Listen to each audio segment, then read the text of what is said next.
पीछे जो आप लोगों ने सुना कि भ्रष्ट हो जाने पर वो अन्य लोगों के भोगों को भोगने के बाद, श्रीमान कुलों में जन्म लेने के बाद, हो सकता है एक जन्म और लेने के बाद तब भगवत प्राप्ति हुई।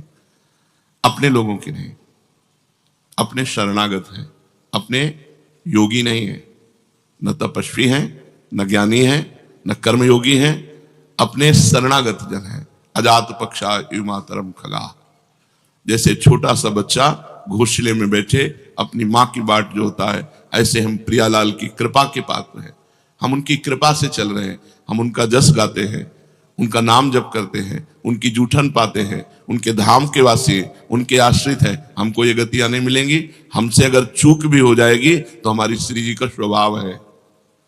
अवगुण करे समुद्र सम, गनत ना अपनो जानी, राई के सम भजन को मानत मेरु समान।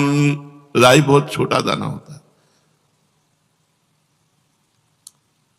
अगर थोड़ी भी सेवा बन गई, थोड़ा भी भजन बन गया तो हमारी प्रियाजू से सुमेरु पर्वत के समान मानती, और अगर पाप बन गया समुद्र के समान तो मानती ही नहीं है। इसलिए हमारा अगला जो जन्म है वो नहीं होगा।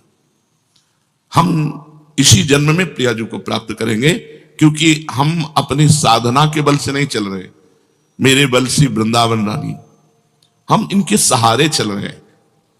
हम शरणागत हैं, हम तपस्वी योगी नहीं है, हम कर्म योगी नहीं है, हम ज्ञान योगी नहीं है, हम प्रेम योगी हैं। प्रियालाल के चरणारविंद की शरण में है, जो शरणागत के अभय करके उसके सारे अपराधों को न मानते हुए, मानते ही नहीं, क्षमा करने की बात जाने दो, अवगुण करे समुद्र सम, एक दो अपराध नहीं किए, सैकड़ों पाप किए इसने, बोले मानती ही नहीं कि इसने किया है। ऐसी हमारी प्रियाजू है। अवगुण करे समुद्र सम, गनत ना अपनो जाने, ये मेरा है। अपने यहां प्राय इस बात की जय है कि हम श्री जी के हैं, हम लाडली जी के हैं। हमारा साधन भजन क्या है? उच्छिष्टामृत भुक्त वैव, चरितम श्रणवस्त वैव, नाम का जप करना, उनके चरणों के आश्रित रहना, बस इतना ही हमारा जीवन है। उनके जूठन को पा रहे हैं, उनका जस गा रहे हैं, उनका जस सुन रहे हैं, नाम जप कर रहे हैं, सेवा कर रहे हैं, उनके भरोसे उनके घर में पड़े, भगवत प्राप्ति पक्की है। चाहे जितनी बड़ी चूक हो जाए, प्रियाजू चूक मानती ही नहीं। भगवान कह रहे हैं अब इस योग को समझना है, ये अपना योग है। भगवान कह रहे हैं योगिनाम अपि सर्वेषाम मदगते नान्तरात्मना, श्रद्धावान भजते यो माम सामे युक्त तमो मता। संपूर्ण योगियों में जो श्रद्धावान भक्त हैं, मुझ में तल्लीन होकर भजन में लगे हुए हैं, जो मेरा भजन करते हैं, बस मेरे मत में सर्वश्रेष्ठ योगी वही है। तपस्वियों से भी, ज्ञानियों से भी और कर्मयोगियों से भी भगवान ने श्रेष्ठ योगी कहा भजन करने वाले को।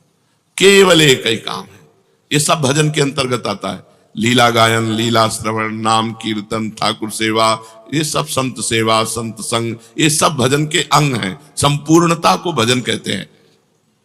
योगिनाम अपि सर्वेषाम, जितने योगी वर्णन किए गए शास्त्रों में, जिनमें भगवान ने कर्मयोग, ज्ञान योग और तपस्या योग का वर्णन किया, वैसे और भी योग हैं। सांख्य योग, हठ योग, मंत्र योग, लय योग, बड़ी साधनाएं शास्त्रों में वर्णन की गई हैं। भगवान कहते हैं, क्योंकि भगवान के लिए ही सारे योग हैं, तो भगवान कह रहे हैं मेरे मत में, तो सबसे बढ़िया भगवान ही का तो मत हुआ। मेरे मत में योगिनाम अपि सर्वेषाम मदगते नान्तरात्मना, श्रद्धावान भजते यो माम सामे युक्त तमो मता। इन सब योगियों से, तपस्वियों से, कर्म योगियों से, सांख्य योगियों से, लय योगियों से और भी जो हठ योग हैं, इन सबसे श्रेष्ठ है मेरा भक्त योगी, जो निरंतर भगवान के भजन में लगा हुआ है। या श्रद्धावान, जो मेरे में केवल श्रद्धा करता है, योगों पे नहीं, योग पे नहीं, उसका योग से कोई मतलब नहीं, उसको मेरी प्रियाजू, मेरे लालजू, दुनिया से मतलब है नहीं। अपने प्रियालाल को हृदय से लगाए, हर समय उन्हीं को कीर्तन सुनाना, उन्हीं को पद सुनाना, उन्हीं को भोग लगाना, उन्हीं के सामने नाचना गाना, उन्हीं के चरणों में सो जाना, उन्हीं के चरणों का चिंतन करते उठना, ये श्रद्धावान योगी है जो भगवान जी से पसंद करते हैं। मेरे पर श्रद्धा और विश्वास करता है और जिसके भीतर मेरी मापता है, साधना की नहीं। मेरे भगवान, मेरी प्रिया जो मेरा कल्याण कर देंगी, मेरी प्रिया जो मुझे मिलेंगी, मेरी प्रिया जो मुझे जैसे नीच को भी अपना बनाएंगी। उसकी अंदर केवल एक वृत्ति है, प्रियालाल। मैं ये साधन कर रहा हूं, इसके बल से भगवत प्राप्ति, वो मार्ग दूसरा हो गया। मैं भरोसे में हूं प्रियालाल के, वो अंदर की बात। उसकी सत्ता और महत्ता केवल प्रभु में। ऐसा वो श्रद्धावान भक्त मेरे में लगे हुए मन से मेरा भजन करता है तो मदगते नान्तरात्मना माम भजते। भगवान कह रहे हैं, मैं जो निर्णय कर रहा हूं सबसे बड़ा निर्णय है। भगवान का निर्णय सबसे बड़ा निर्णय है। भगवान कह रहे हैं, जिसने मेरे में चित्त लगा दिया, मेरा आश्रय ले लिया और मेरा भजन कर रहा है, यो माम सामे युक्त तमो मता, मेरे मत में सबसे बड़ा योगी वही है। जब इस तरह से हमारा हृदय कि मैं प्रियालाल का, प्रियालाल मेरे, इसके बीच में कोई नहीं होना चाहिए। रुपया पैसा रिश्तेदार नातेदार कोई, मैं अकेला, केवल मेरे भगवान और मैं प्रभु का। बस अंतर में देखो, कोई मेरा नहीं होना चाहिए। सब कोई होते हुए भी मेरा कोई नहीं होना चाहिए। मेरे सिर्फ प्रभु और मैं प्रभु का, यह सबसे बड़ा योग है। तब मन स्वतः ही भगवान में लग जाता है, भगवान में अपनापन हो जाता है। प्रियालाल से अपनापन हो जाता है। अपने प्रियालाल, अपने ठाकुर जी, अपनी श्री जी। ऐसा नहीं लगता कि मतलब कोई और, अपनी श्री जी, अपने प्रियालाल। इसीलिए सबको सेवा रखनी चाहिए, जिससे अपनी सेवा में हम इतने तन्मय रहें कि सेव्य से प्रीति हो जाए। कल एक रोकर एकांतिक में साधक कह रहा था कि मुझे सबसे बड़ी चिंता है कि हमारे मर जाने के बाद हमारे ठाकुर जी की सेवा कौन करेगा। बस यही चिंता खाए जा रहे। हम कहा यही चिंता तुम्हें प्रभु से मिला देगी। यही चिंता प्रभु के सुख के लिए सोचना कि अभी तो मैं ये कर रहा हूं, और जब मेरा शरीर छूट गया तो मेरे ठाकुर को कौन भोग लगाएगा, कौन पवाएगा, कौन आरती करेगा, कौन शयन कराएगा। ये जो चिंता है ना, यही भगवान प्यार देखते हैं और इसी प्यार से मंगल हो जाता है। उसका स्वाभाविक मन लग जाता है प्रभु में, स्वाभाविक मन। 4 फूलों की सैया लगाकर देखो, रोज रात्रि में जब शयन कराओ, सुंदर 4 राय बेल के फूल डाले, गुलाब की पंखुड़ियां डाली, कोमल एक वस्त्र उसके ऊपर बिछा दिया कि फूल चुभे ना, क्योंकि फूल से भी सुकुमार हमारे प्रियालाल हैं। और ऐसे शयन कराओ, फिर देखो कैसा सुख मिलता है। फिर चरण चापो, देखो कैसा सुख मिलता है। भगवान इसी को कह रहे हैं, मेरे मत में सर्वश्रेष्ठ योगी है।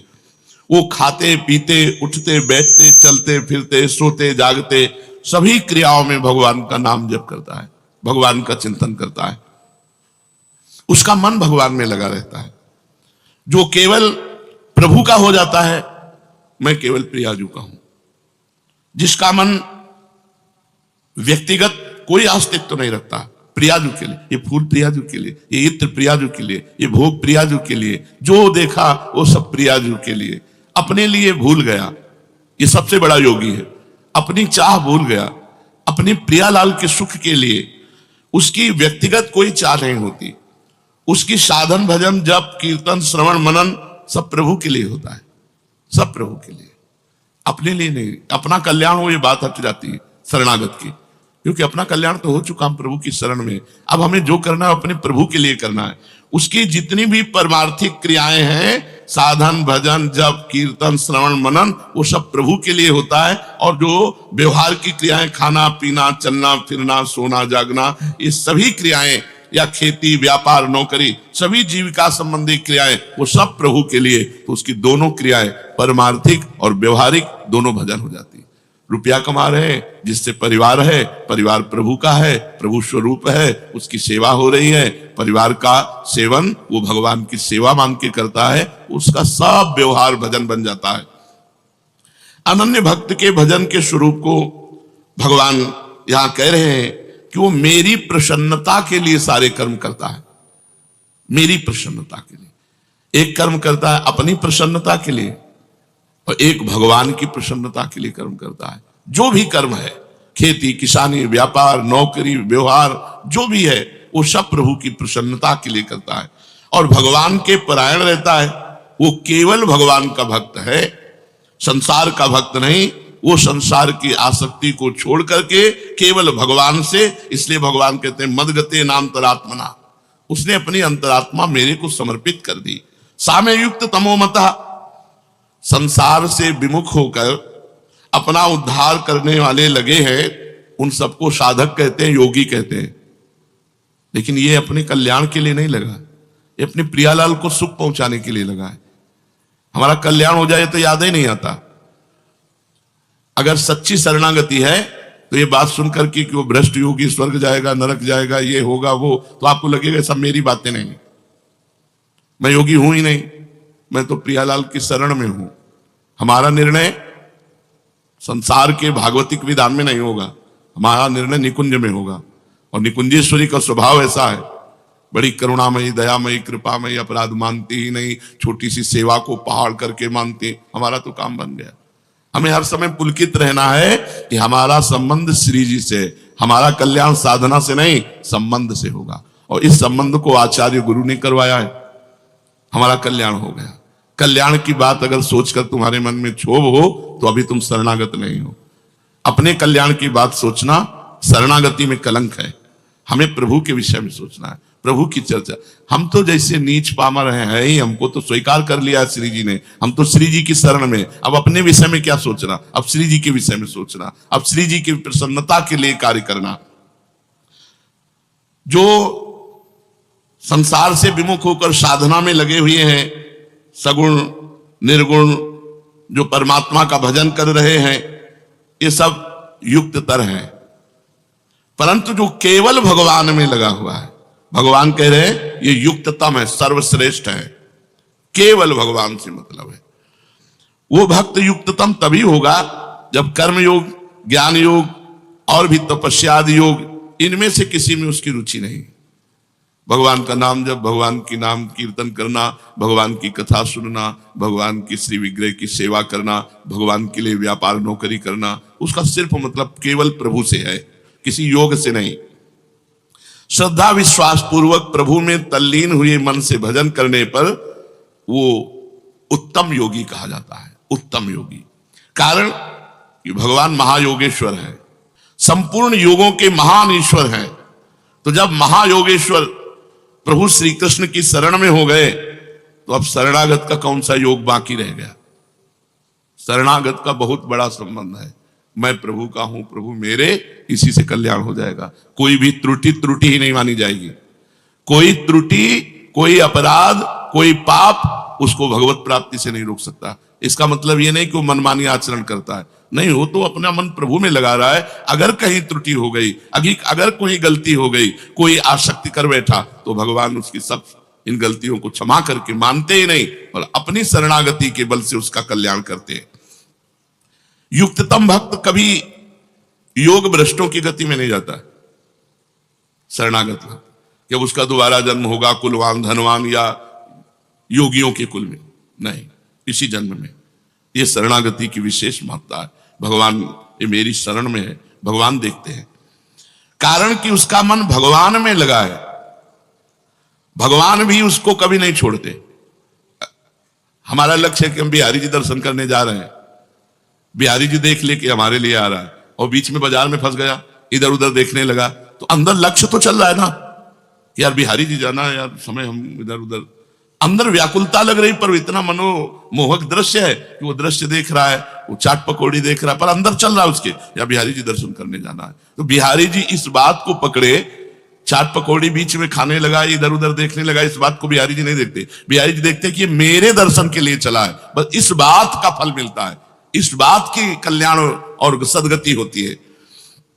जैसे कोई भगवान के भजन में चला, अब अंतिम समय इतनी पीड़ा है, इतनी कि वो भगवान का स्मरण नहीं कर पाया, शरणागत बेहोश हो गया, भगवान की याद करने लायक नहीं रहा। अन्य साधक योग भ्रष्ट कहा जाएगा, लेकिन यहां शरणागत की बात चल रही, तो भगवान उसकी याद करते हैं। वो योग भ्रष्ट कभी हो ही नहीं सकता। ततस्तम म्रियमाणम तो काष्ठ पाषाण सन्निभम अहम स्मरामि मद भक्तम नयामि परमाम गतिम। ये है बहुत बढ़िया बात। अब उसका हृदय काष्ठ के समान, पाषाण के समान दुख में ऐसा डूब गया मरते समय कि भगवान का स्मरण नहीं आया। यही सदगति बिगड़ जाती है। अन्य योगियों की यही सदगति बिगड़ती है। बेहोश हो गया, अधिक कष्ट में, मूर्छा में, और भगवान का स्मरण नहीं हुआ तो उसकी सदगति बिगड़ गई। लेकिन भक्त की जो शरणागत है, कह रहे हैं उस म्रियमाण भक्त का मैं स्वयं स्मरण करता हूं और उसको परम गति प्रदान करता हूं। अंतिम समय भक्त स्मरण करे तो सदगति, और भक्त मतलब जो और योगी है स्मरण ना करे तो उसकी गति बिगड़ जाएगी। लेकिन जो शरणागत है उसकी नहीं बिगड़ेगी। वो स्मरण करे न करे, भगवान उसका स्मरण करते हैं और उसको परम गति की प्राप्ति होती है। उस पंक्ति में अपने लोग बैठे हैं, अपने लोग इसी पंक्ति में बैठे, शरणागति की पंक्ति में बैठे हैं। कितनी बढ़िया बात है कि अंत समय यदि हमारे से स्मरण नहीं हुआ तो हमारा स्मरण हमारी प्रियाजू कहेंगे और कहेंगे बुला उसको। अन्य कोई गति नहीं हो सकती। अब अपने लोगों की अन्य कोई गति नहीं, योग भ्रष्टों वाली गति नहीं। हाँ, पर अन्य भी कितनी सुविधाजनक है कि अगर वो भ्रष्ट भी हो गया है तो दिव्य लोकों के भोगों को भोग कर श्रीवान कुलवानों के कुल में जन्म होना। तात्पर्य है कि एक बार जो संसार से विमुख होकर भगवान के सन्मुख हो गया, एक बार भगवान की शरण ले ली, जिसको अपने बल का अभिमान नहीं, जिसको अपने उद्योग प्रयत्न का, बिल्कुल एक एक बात समझते जाओ, अपना कोई बल नहीं कि हम भगवत प्राप्ति कर सके। हमारा कोई उद्योग नहीं है, प्रयत्न नहीं है, हम इतने प्रयत्नशील नहीं कि हम भगवत प्राप्ति कर लें। और जिसको अपनी साधना का सहारा नहीं, केवल विश्वास प्रभु का है, उसका परम कल्याण हो गया, वो भगवत प्राप्ति कर ले। अपने लोग इसी लाइन में है, ना अपनी कोई साधना, ना अपना कोई प्रयत्न, ना अपना कोई बल है। अब तो प्रियाजू के सहारे हैं, जैसे प्रियाजू चलावे। ऐसे भक्त को कभी योग भ्रष्ट नहीं होना पड़ता, क्योंकि वो प्रभु पर निर्भर है। उसके अंतःकरण में भगवान का आश्रय है, साधना का नहीं, प्रयत्न का नहीं, अपने उद्योग प्रयत्न का नहीं, उसे भगवान का भरोसा है। अपने पुरुषार्थ का सहारा नहीं, अपनी साधना पर विश्वास नहीं, उसको भगवान की कृपा पर विश्वास है। इसलिए योग भ्रष्ट उसे कहते हैं जिसे अपनी साधना पर विश्वास है, जिसे अपने प्रयत्न पर विश्वास है, और ये भगवान पर विश्वास करता है शरणागत भक्त। अंतःकरण में भोगों का महत्व होने से प्रभु का ध्यान छूट जाता है, मन संसार में चला जाता है। अगर ऐसे समय में प्राण छूटते हैं तो कोई भी साधक हो उसका संसार में जन्म होगा, उसे योग भ्रष्ट कहते हैं। लेकिन जो भगवान का शरणागत है उसका नहीं, क्योंकि अंतिम समय भगवान उसका स्मरण करते हैं, इसलिए वो योग भ्रष्ट हो ही नहीं सकता, वो भगवत प्राप्ति करेगा। अपने लोग उसी पंक्ति में बैठे, अपनी साधना इसी बात की है। अगर अपने बल का सहारा, विश्वास और अभिमान ना हो और संसार में मन जाए तो भगवान का भरोसा है, तो योग भ्रष्ट नहीं माना जाएगा। फिर सुन लो इस बात को, अपने साधन का, प्रयत्न का भरोसा नहीं है, भरोसा प्रभु का है, प्रियाजू का। और मन खूब संसार में जा रहा है, उसका मन संसार में जा रहा है, और अंतिम समय भी संसार में चला गया, तो वो योग भ्रष्ट नहीं होगा, क्योंकि प्रियाजू इसका स्मरण करेंगे और वो प्रियाजू के पास पहुंच जाएगा। अपने लोग बेपरवाह रहेंगे। हम श्यामाजू केवल अभिमानी, टेढ़े रहे मोहन रसिया सो बोले अटपट बानी। ये बात बैठाल लो, हृदय में बैठालने की है। अब हमारा अंतिम नहीं बिगड़ेगा, क्योंकि अंतिम में प्रियाजू हमें याद करेंगी। जीवन में जितना बनता है हम श्यामा प्यारी रट रहे हैं, और जब हम रटने लायक नहीं रहेंगे तब श्यामा प्यारी हमारी स्मृति करेंगी और हमारा मंगल हो जाएगा। कारण कि ऐसी अवस्था में मन तो संसार में चला गया, लेकिन आश्रय भगवान का है, इसलिए आश्रय से उसका कल्याण हो गया। उसने साधना का आश्रय नहीं लिया था, उसने प्रभु का। ये बहुत मीठी बात है, बहुत अमृतमयी बात है, क्योंकि उस समय हमारे बस की बात नहीं रहती। हमारे बस की बात तो अभी भी नहीं है। जब मन जहां चाहता है वहां चला जाता है, तो उस समय, अंतिम समय जब हमारा आएगा, उस समय मेरे बस की बात नहीं, तो उस समय प्रियाजू स्मृति करके हमारा परम कल्याण, परम मंगल करती है। ऐसे निर्भर भक्त का चिंतन भगवान स्वयं करते हैं, जिससे वो योग भ्रष्ट ना होकर भगवत प्राप्त हो जाता है। जय हो। संसार का संबंध विच्छेद होने से योगी बंधन मुक्त होता है,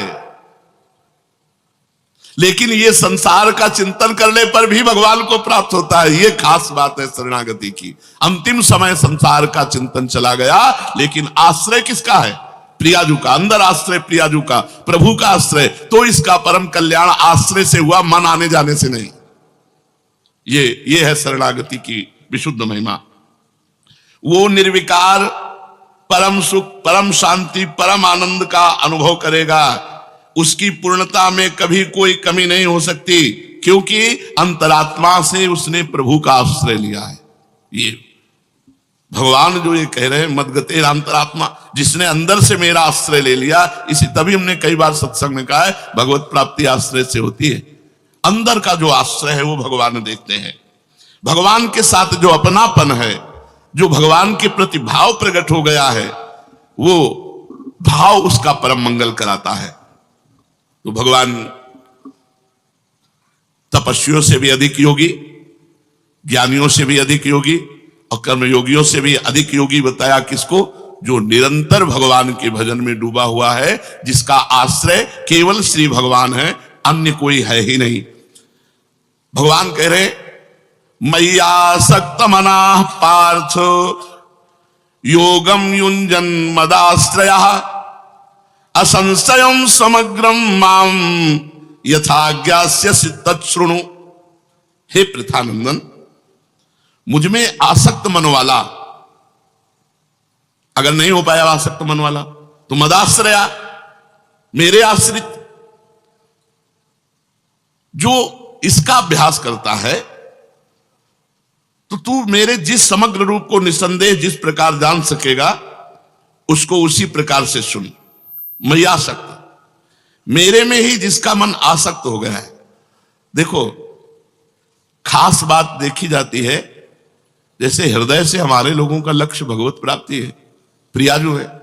अब बीच में हम किसी भी में फंस जाते हैं तो फंसना नहीं माना जाएगा। वो तो रास्ते में हो, तो जो प्रभु है वो देख रहे हैं कि चला मेरी तरफ है, इसका लक्ष्य मैं हूं, इसका आश्रय मैं हूं, पर मेरी दुरंत माया है, ये आकर्षित हो गया, तो मेरी ही तो माया है। इसलिए भगवान उसे, अगर जो साधक मय्यासक्त मना, प्रभु में ही जिसका मन आसक्त हो गया है, सारा स्नेह बटोर करके प्रभु के चरणों में सबकी ममता ताग बटोरी, मम पद मन बांध बर डोरी, ये मय्यासक्त मना है। माता पिता भाई बंधु रिश्ते नाते, यहां तक कि अपने शरीर की भी ममता का त्याग करके केवल प्रभु के चरणों में, उसे मय्यासक्त मना कहते हैं। चिपक गया मन प्रभु में, स्वाभाविक प्रभु में मन लग गया, तो उसको भजन तो करना नहीं पड़ता। स्वाभाविक भजन होता है क्योंकि उसकी आसक्ति प्रभु में हो गई है। स्वाभाविक मेरी याद आती है, उसको कभी विस्मृति नहीं होती। मैं चाहता हूं कि तू ऐसा बन, मय्यासक्त मना पार्थ, पार्थ मेरे आसक्त बन। उत्पत्ति विनाशशील वस्तुओं का शब्द स्पर्श रूप रस गंध का आकर्षण तभी मिटेगा जब मय्यासक्त मना होगा। जिसका मन प्रभु में, सावई मना कृष्ण पदारविंदयो, जिसका इस लोक में शरीर के आराम, आदर सत्कार और नाम बड़ाई की, स्वर्ग आदि परलोक के भोगों की किंचन मात्र कोई प्रियता नहीं रह गई है। मय्यासक्त मना, शरीर के आराम की व्यवस्था, मान बड़ाई, नाम प्रणाम नमस्कार, लोक परलोक के भोग, इन सबसे कोई प्रियता नहीं, मेरी तरफ खिंचाव है। ऐसे उपासक को मय्यासक्त मना कहते हैं। साधक कैसे भी प्रभु में लग जाए, वो मय्यासक्त हो ही जाएगा। अगर वो कहीं इधर उधर चलेगा ना, मन चलाएगा, तो उसको ऐसी ठोकर लगेगी कि अपने आप सही मार्ग में चलेगा। पक्का मान लो, जिससे आसक्त होगा वही ऐसे वचन कहेगा, वही ऐसी क्रिया कर देगा कि उसका मन हो जाएगा, अरे मैं तो परमार्थ छोड़कर, भगवान छोड़कर इसके लिए आसक्त हो रहा हूं, ये हमें क्या। वो अपने आप सही रास्ते में आ जाएगा। जिधर वो आसक्त होना चाहेगा, तो ये भगवान की भी तो जिम्मेवारी है। भगवान खींचते हैं, कृष्ण आकर्षण। हमको और कोई विषय खींच करके अपने में रोक नहीं सकता अब, क्योंकि भगवान ने खींचा है। खड़े हो सकते हैं, लड़खड़ा सकते हैं, लेकिन लक्ष्य नहीं बदल सकता। अब ये लक्ष्य नहीं बदल सकता कि चलो अब ये भोग मिल गया, विश्राम नहीं। उसका लक्ष्य अंदर जागृत है, भगवत प्राप्ति। अंदर लक्ष्य उसका जागृत है, भजन। और थोड़ी देर के लिए मनोरंजन के लिए रुक गया, तो उसी मनोरंजन में ऐसी चोट पहुंचाई जाएगी कि उसका हृदय व्याकुल होकर फिर भगवान की तरफ भाग पड़ेगा। और देखो, निश्चिंत हो जाओ, हम लोग प्रियालाल की शरण में हैं, बस इतनी चिंता करने की बात है कि उनका भजन न छूटे, उनका आश्रय न छूटे, किसी व्यक्ति का आश्रय न हो जाए, कि कहीं धन का आश्रय न हो जाए, कहीं साधना का आश्रय न हो। सर्वेषु साधन वरेषु चिरम निराशा तो वर्षंत में सहजाद्भुत शोक की धाराम श्री राधिका चरण रेणु महाम स्मराम। अपने को नरक स्वर्ग की कोई चिंता नहीं है, अपने को बस चिंता श्री जी की सेवा की रहनी चाहिए, और भजन साधन जो दिनचर्या है ऐसे मार्ग में लगे हो कि अंतिम समय वो हमारा स्मरण करके ले जाएंगे। हमारी जिम्मेवारी नहीं है, हमारी जिम्मेवारी नहीं। जैसे अंतिम समय हर योगी को मन को संभाल कर परमात्मा में लगाना होगा, अगर नहीं लगाए तो भ्रष्ट हो जाओगे, लेकिन अपने लोगों को ये भी बात नहीं, मन संसार में चला गया तो प्रिया जो है ना हमारी, वो हमारा स्मरण करेंगी और अपने पास। सुखदेव जी कौन है? राधा रानी के गोलोक धाम में एक तोता था, छोटा सा। राधा रानी के पास कौन है गोलोक धाम में? तोता, मिट्ठू। वो राधा रानी का तोता है। आपने कहीं देखा भी होगा कि देवी के पास एक तोता जरूर होता है ना? वो राधा रानी से प्रेम करने वाला एक तोता था। राधा रानी रोज उसे अनार के दाने खवाए तोते को, और तोता बोल कृष्ण, बोल कृष्ण, तोता बोले कृष्ण कृष्ण। एक दिन क्या हुआ, बरसाने की घटना है। बरसाने में राधा रानी आई तो तोता भी आ गया। तोता आया, राधा रानी बोली बोलो कृष्ण, तोता बोला कृष्ण कृष्ण कृष्ण। एक दिन तोता उड़ गया। जब उड़ा तो भगवान कृष्ण के महलों में चला गया। बरसाने से उड़ा और नंदगांव आ गया। नंदगांव और बरसाना पास पास ही है, बहुत दूरी नहीं है। क्यों? तो उड़ा और नंदगांव आ गया। तो राधा रानी ने पिताजी से कहा कि हमारा मिट्ठू उड़ गया। सेना को तैयार किया गया, ढूंढो कहीं होगा आसपास।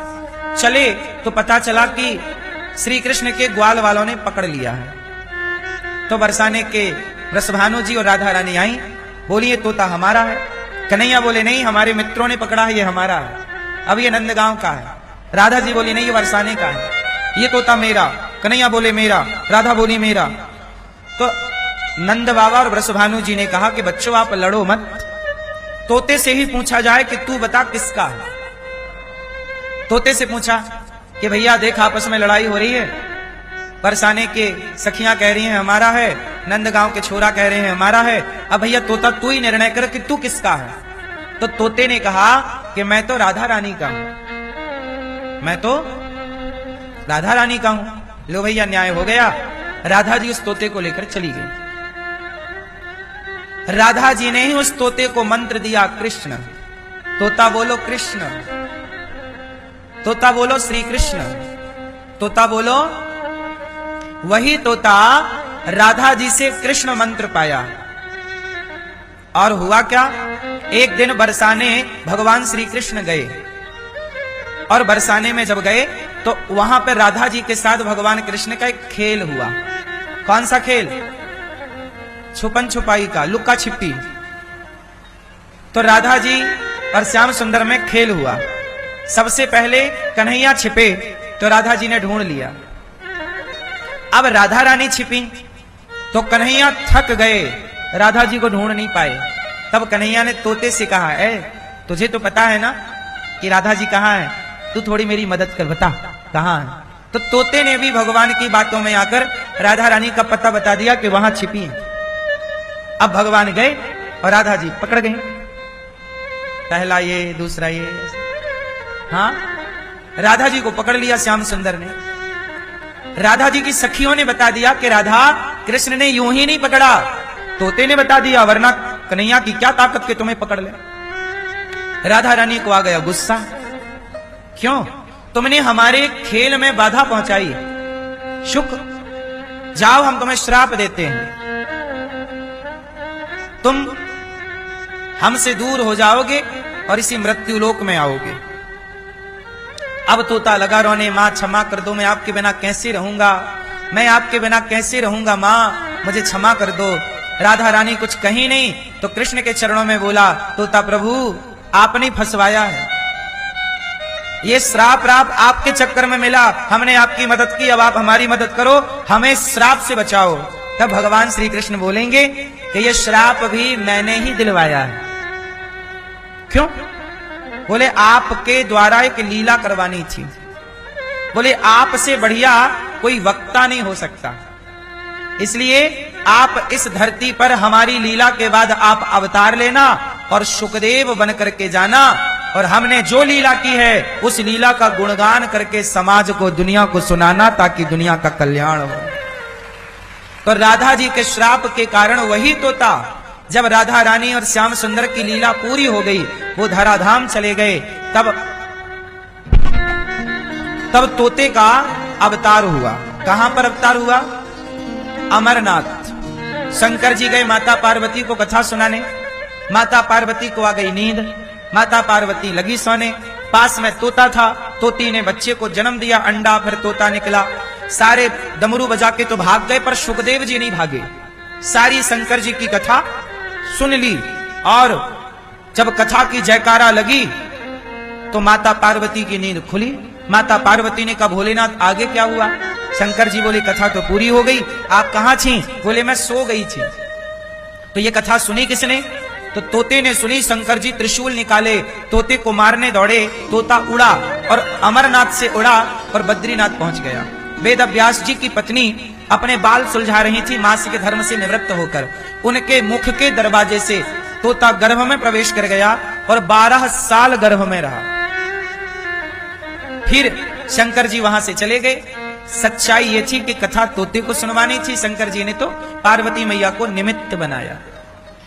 अब वह तोता 12 साल मां के गर्भ में कृष्ण की कथा सुनकर गया, तो कृष्ण का चिंतन करते करते स्वयं कृष्ण जैसे बनकर के प्रकट भये सुखदेव जी 12 वर्ष बाद। तत्रा भवद भगवान व्यास पुत्रो। और वही सुखदेव जी जब जन्म लेते ही गए तो पिता ने रोका, सुखदेव जी रुके नहीं।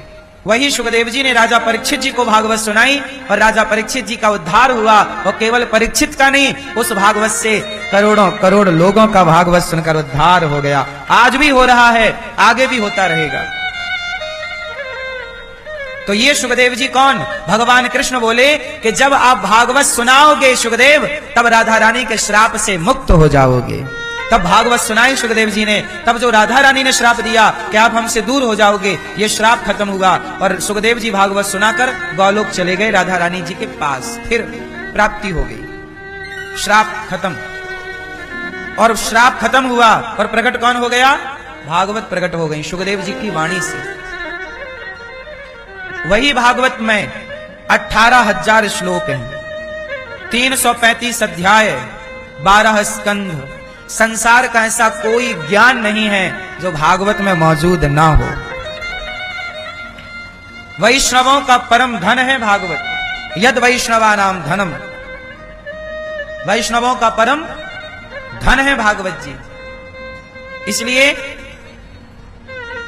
मुंह रहो रसिका भुवि भावुका, ये भागवत जी तो रसिकों का ग्रंथ है। पिबत भागवतम रसमालयम मुंह रहो, नित्य पियो भागवत। कितनी बार सुने? सदा सेव्या श्रीमद् भागवती कथा। भागवत कोई एक बार सुनने का विषय नहीं है, बार बार। जैसे माँ अपने बेटे से नित्य प्यार करती है, नित्य माँ अपने बेटे का श्रृंगार करती है और वो थकती नहीं पुत्र को देखते देखते। सदा माँ का वात्सल्य पुत्र के प्रति बढ़ता ही बढ़ता है। उसी तरह जितनी कथा सुनो उतना भगवान के चरणों में प्रेम बढ़ता ही रहे, यही भक्ति है। प्रेम घटे ना कि यार सुन लिए भागवत, अब थोड़ी सुनना है, नहीं, सदा सेव्या सदा सेव्या। भागवत रोज सुनना चाहिए। क्या होगा रोज सुनने से? रोज सुनने से आपके मन में कोई विकार ना हो। सबसे ज्यादा जरूरी होता है तुम्हारा फिंगरप्रिंट और तुम्हारा नेत्र। उसी तरह जैसे तुमको पहचानने के लिए तुम्हारा फिंगरप्रिंट और तुम्हारे नेत्र जरूरी है, उसी तरह परमात्मा के बनने के लिए भी तुम्हारी दृष्टि और तुम्हारे हाथ से करी गई सेवा बहुत जरूरी है। तुम्हारी मेहनत, तुम्हारी संगत और तुम्हारी रंगत